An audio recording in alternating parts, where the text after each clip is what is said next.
And you know, sometimes when I talk about using the framing square to calculate rafter lengths or angles, I hear people say, "Hey, you should use a calculator." There's a faster way to do that, you know. But once again, I'm going to talk about the framing square. One of the things I wanted to say is that you can use this to do geometry in such a way that you can figure out things that you can never figure out with math unless it was drawn out, in which case then you can apply your mathematics to it, figure out and establish a faster way of getting the lengths and angles. This, in plan view, is what's called a full hip roof. A real full hip roof has no ridge, technically. We call roofs that have 4 hips, you know, in the rectangular square, full hip roofs. Anyway, it's like this one here. It has 4 hips, no common rafters, you can see them here. It is 24 by 24, which means that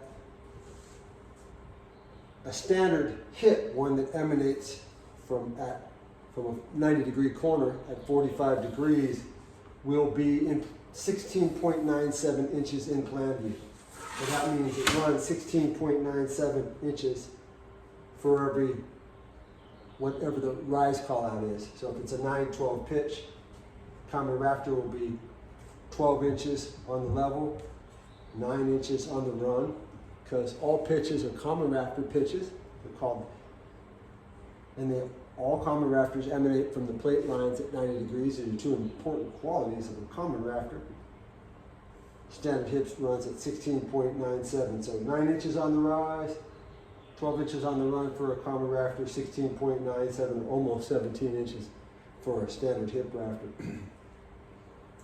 So you got to imagine then that we're going to, if we laid down the square on its side and marked 9 inches and drew a line from the corner to 9, that would be both elevation view and plan view at the same time, right? Here's plan view looking down on it, and I would lay down an elevation view, right?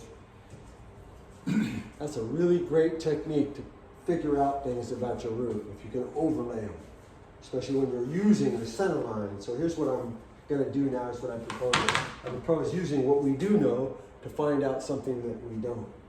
And what most of us don't know is why and how an unequal intersecting pitch works. What's going on, you know?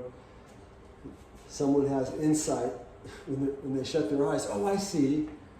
2 different pitches, common rafters, emanate from 2 different plate lines at different pitches, as you see. And they crash together in the air. And in plan view, it gives you a hip or valley, in this case a hip, that doesn't bisect the corner. So if this was leaving at 412 and this is leaving at 712, they would crash together out here on the high pitch side, because 4 would have further to travel to reach the same rise as 7, right?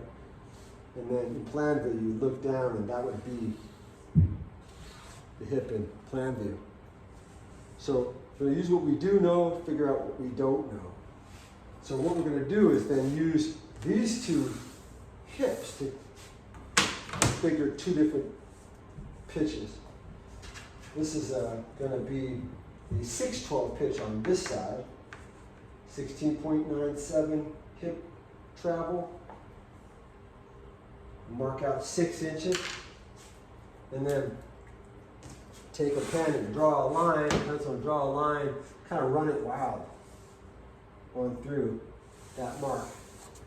So this is a 6/12 pitch roof on this side, right? These 2 common rafters come up and they crash into this hip up here. If you were to swing this up like a triangle, right? This it would crash in, and I laid it down flat, right?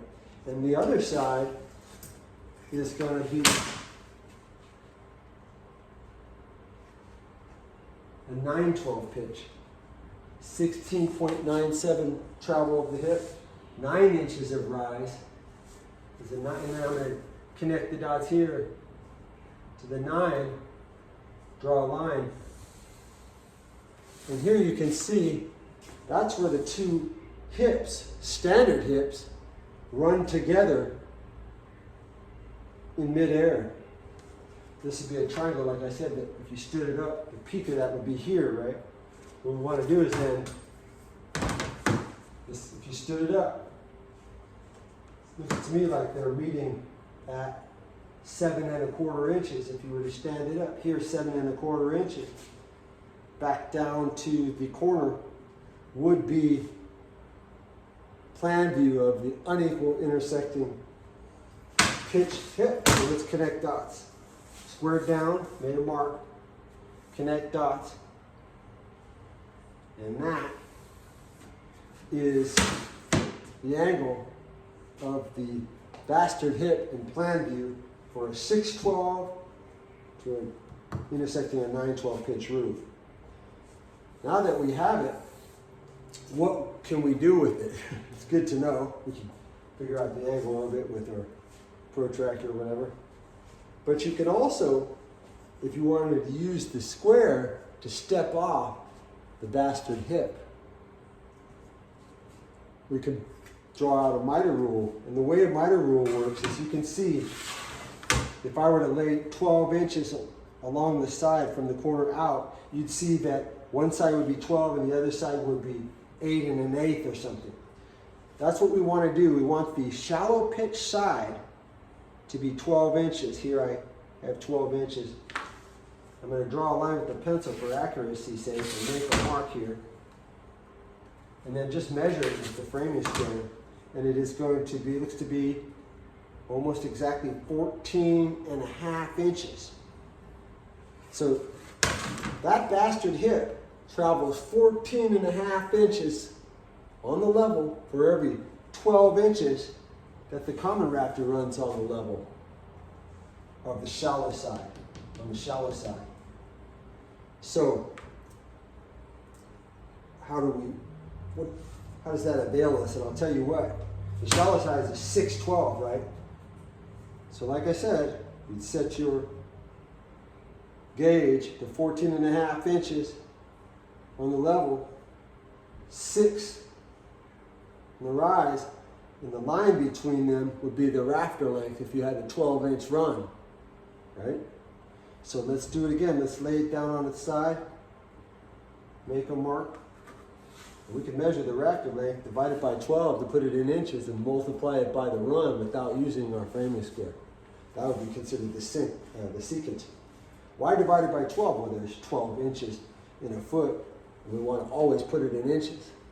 We multiply that by, if that was a run of 16 foot 9 inches, you'd multiply 16 by 12 and add 9, give you the run in inches, which is what I always do to plans anyway, and use math. Take this number here, divide it by the same 12 inches.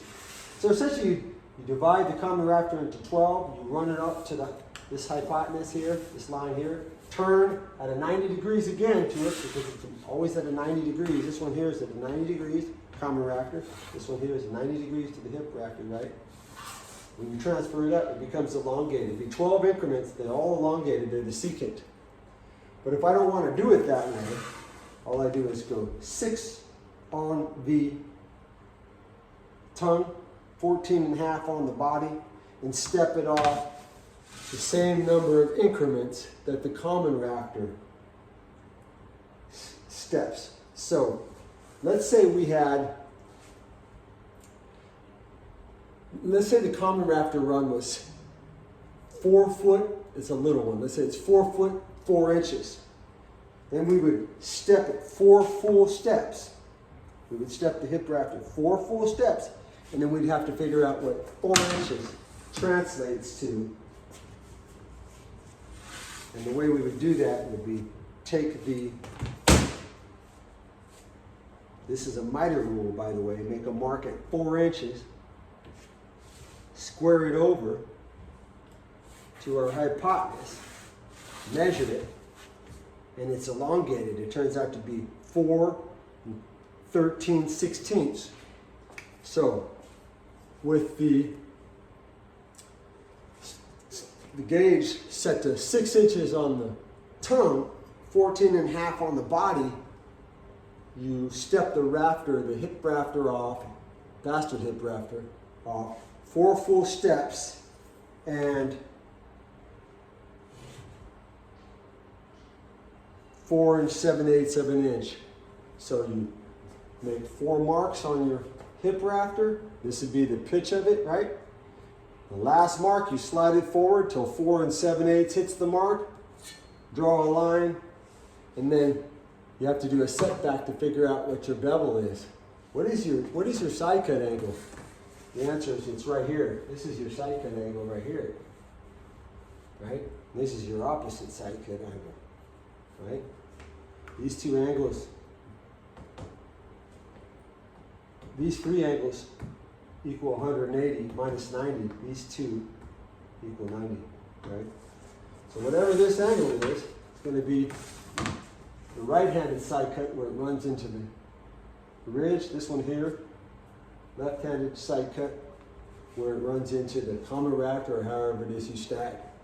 All the information you need is here. Even how far to pull off the plate if you have equal overhangs. But that is a little bit more complicated.